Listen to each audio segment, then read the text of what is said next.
Hello to everyone in TV land. This is Focus on Liberia Online Television, and you are listening to the Focus on Liberia Daily News. I am Gwendolyn Dorado, your presenter. I bring you the headlines. The president of the National Teachers Association of Liberia has urged aggrieved members of the association to accept the latest ruling of the Sixth Judicial Circuit Civil Law Court for Montserrat County. The United Methodist Church concludes dialogue on the regionalization ratification plan in Bangabong County. House Speaker reiterates his commitment to uphold the Constitution of Liberia and rejected calls by the majority bloc demanding his removal. Away from home, an Australian mining company says it will pay Mali's military government $160 million to settle a tax dispute after the company's British boss and two other staff were unexpectedly detained 10 days ago. These plus many more developments coming up on the Daily News. Now the news in details. The president of the National Teachers Association of Liberia has urged aggrieved members of the association to accept the latest ruling of the Sixth Judicial Circuit Civil Law Court for Montserrat County. After the court ruled in favor of the leadership, Madam Molba Yuma urged the aggrieved party to accept the ruling to foster reconciliation, unity, and peace among all members. On Monday, November 11, the assigned judge of the court, Councillor Goda A. Bonner Elliott, passed the final ruling in a case involving the aggrieved members and the leadership of the Teachers Association. The case involved Mr. Samuel Y. Johnson Sr., former Secretary General, and other aggrieved members, and Madam Molba Yuma members. The court declined to honor a vote of no confidence against the national precedent earlier passed by the aggrieved members. The National Convention is the highest decision-making body of the Teachers Association. Madam Molba Yuma addressed a news conference on Friday, November 15, at the national headquarters. She lauded the court for its latest ruling, stressing that the ruling has finally settled the internal disputes within the institution. The United Methodist Church has held a dialogue on the regionalization ratification plan in Bangabong County, which concluded the UMC's dialogue over the weekend. The dialogue aimed to grant regional conferences increased autonomy, enabling them to address unique challenges within their specific cultural and socio-economic context while maintaining the unity of the global church body. Furthermore, the regionalization plan's objective is to restructure the UMC's governance, allowing for more localized decision-making and responses tailored to the diverse needs of its global congregations. The initiative is part of the church's efforts to ensure greater inclusivity, cultural sensitivity, and operational efficiency across its ministries. The event held from November 14 to the 16th at the St. John United Methodist Church brought together church leaders, clergy, conference lay leaders, and district superintendents. Meanwhile, several banners at the event displayed messages that affirmed the church's traditional beliefs. Some of the banners read, "The United Methodist Church is not a gay church. We reject same-sex marriage," and "The United Methodist Church of Liberia believes in the Bible and holds to traditional practices." Remarking at the opening of the dialogue, Bishop Samuel J. Quire Jr., head of the Liberia Honor Conference, highlighted the importance of the dialogue and denounced same-sex marriage in the United Methodist Church. According to him, the ratification process is crucial for ensuring that the church remains relevant and responsive to needs of all its members. He added that by embracing regionalization, they can empower local conferences to serve their communities more effectively. What appears to be crisis has hit the Liberia Council of Churches as some concerned members churches of the LCC have called an emergency assembly on November 26 at the Lutheran compound only for the election of new leadership and officers for 2024-2026. A press statement issued during the weekend said all heads of the LCC member churches, including the incumbent churches in leadership, are called to participate and send the delegates for the election process.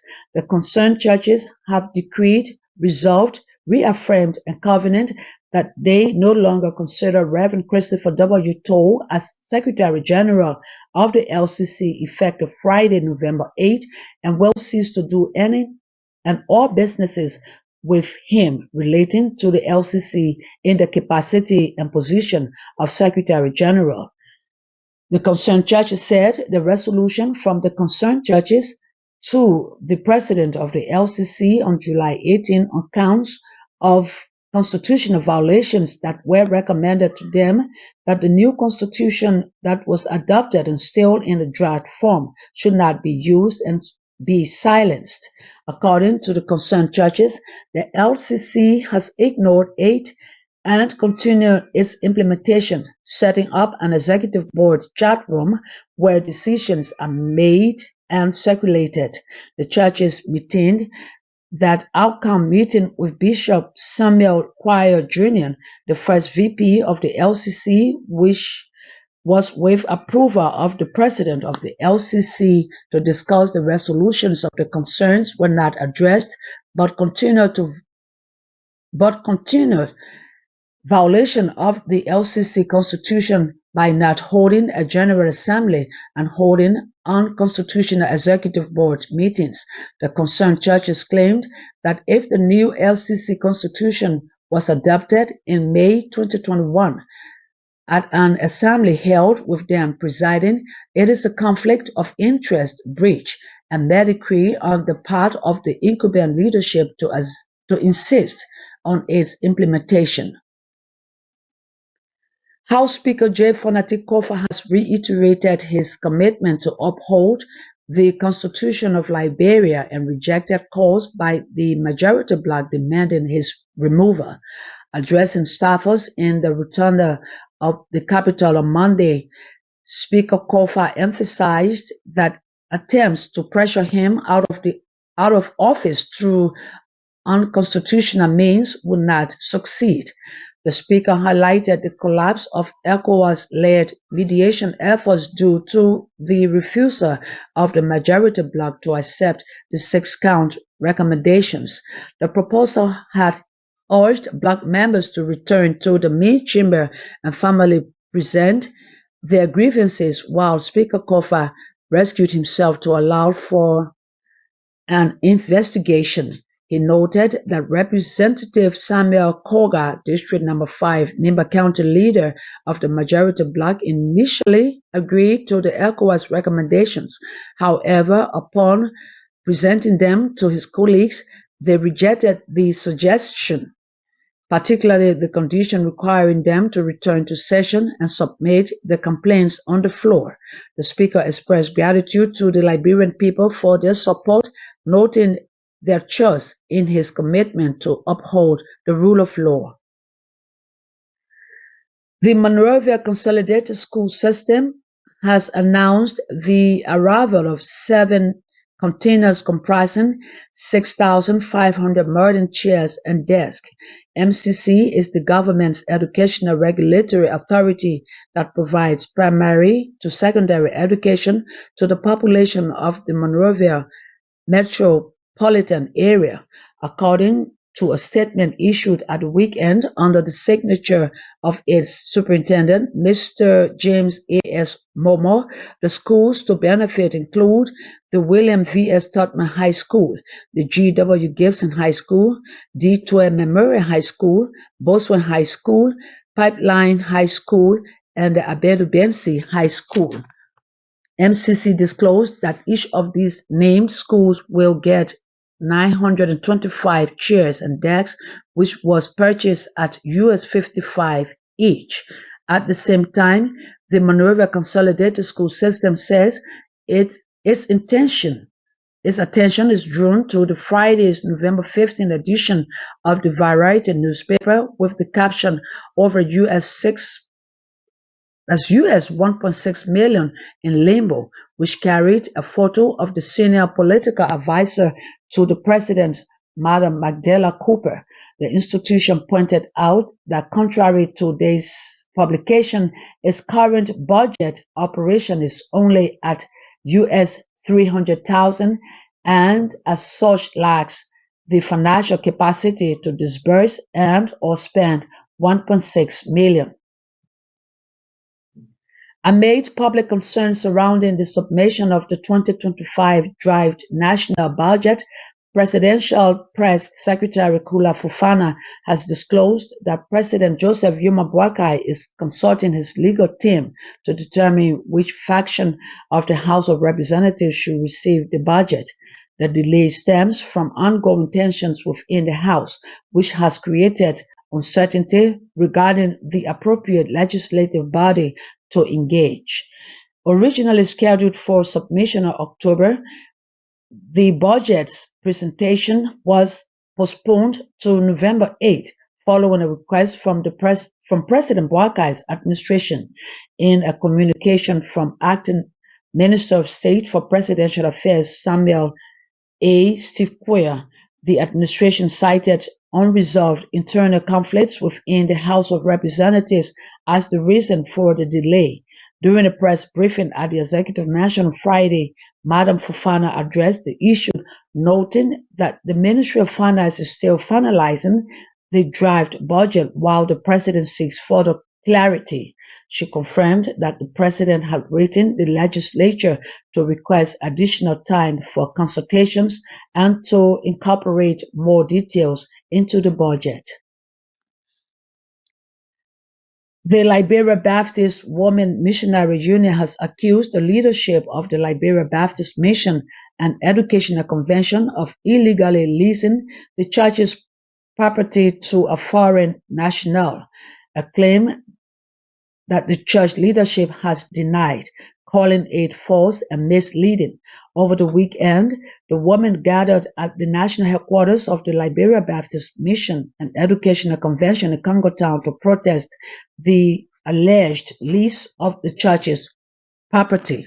Addressing reporters during the demonstration, the president of the Liberia Baptist Women Missionary Union, Madam Marion Grace Wisse, alleged that the church leadership had leased a portion of the property for 20 years to a foreign national for US $26,250. She argued that the deal undermines the integrity and purpose of the property, which she described as essential for the church's future. Madam Wisse lamented that this is not the first time church property has been sold. She warned that further loss of assets would jeopardize the church's legacy and deprive its youth and children of critical resources for the future. The women held placards expressing their disappointment in the church leadership, specifically targeting the president of the church, Reverend Samuel Reeves, and the executive secretary, Reverend Mauricia. The women accused the two leaders of allowing foreign nationals to erect structures on church premises without proper consultation. They vowed to involve the church's 4 auxiliaries to protect the property. Away from Liberia, an Australian mining company, Resolute Mining, says it will pay Mali's military government $160 million to settle a tax dispute after the company's British boss and 2 other staff were unexpectedly detained 10 days ago.